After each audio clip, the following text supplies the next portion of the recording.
Hi there, my name is Kevin, and today I'm going to be talking about evolution. In this video, I'm going to be explaining three theories made by Charles Darwin, the most famous biologist in history.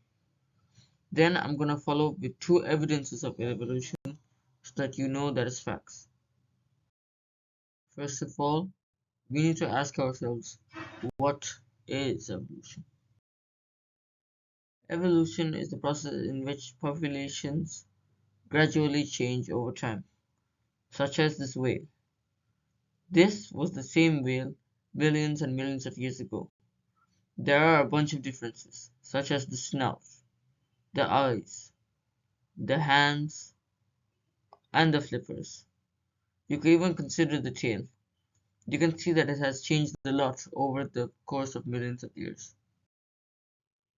And in this video, I'm going to be explaining how Charles Darwin, the most famous biologist in history, the one who contributed to biology and society, has helped made three main theories for evolution with the help of Alfred Russel Wallace. So we have this short-necked giraffe who doesn't have the ability to reach his food, which are high up on trees. So throughout time, these short-necked giraffes die due to lack of food, while the long-necked giraffes survive and pass on its genetics of its long neck to other giraffes. The same can be said for this moth, but it's in a different sequence, or you could say in a different order. It evolves to its surroundings. So this is based on the environment. If the environment is mostly black, the moth will be black. And if the environment is mostly white, the moth will be white. So there are two aspects, one for the ability to reach food and another for camouflage. So throughout many animals, this could be said in many different aspects. With the information that animals evolve over time with its surroundings, we can understand that the animals millions and millions of years ago aren't the same as the modern ones today. This comes from the origin of species, the second theory of Charles Darwin, that all species come from an origin which is the organism's original form, such as this woolly mammoth, also known as the olden day elephant.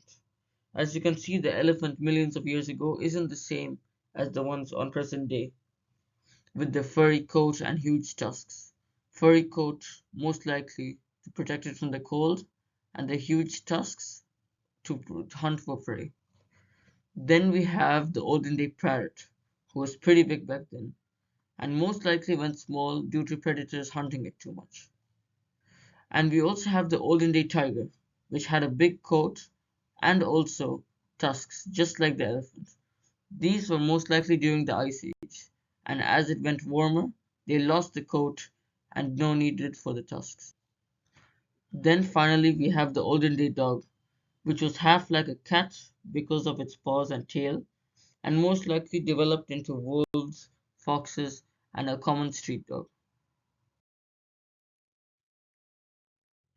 Finally, we have the last and third theory, the modern synthetic theory of evolution. This theory explains that evolution as gene variants in a population that results in establishment of a new species. So this is basically the whole natural selection process, but it has a bit of gene involved.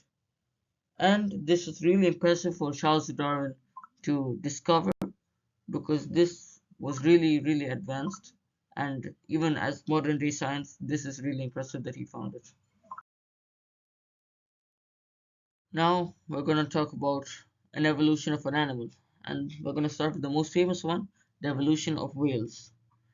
Back then, the environment was changing into a more ocean environment because the majority of the world became water. So the whales started to swim, thus growing its tails and making their back legs shorter.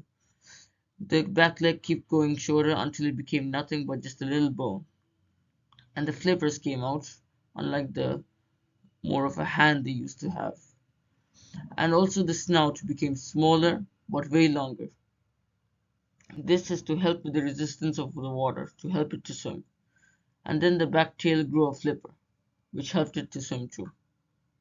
thus making it the modern whale we all know. Now that we have finished with the theories, let's move on to the evidence. There are many evidences that show that evolution is true, such as the fossils. This is the first kind of evidence we're going to talk about. Fossils are the remains of animals that used to roam this world a long time ago, ranging from 10,000 years to over 1 billion years old. The most famous and stereotypical one are of course dinosaurs. And it is very hard to believe that the oldest recorded fossil was even estimated to be 3.5 billion years ago. That's really old. Now we'll move to another type of evidence, and that is the similarities among organisms alive today. This could also go for the DNA, but that's more specific. So we'll just go for the outside phenotype. So we have here a human's arm, a bird's wing, and a whale's flipper. And we can see here that this bone connects this part of each of the organisms.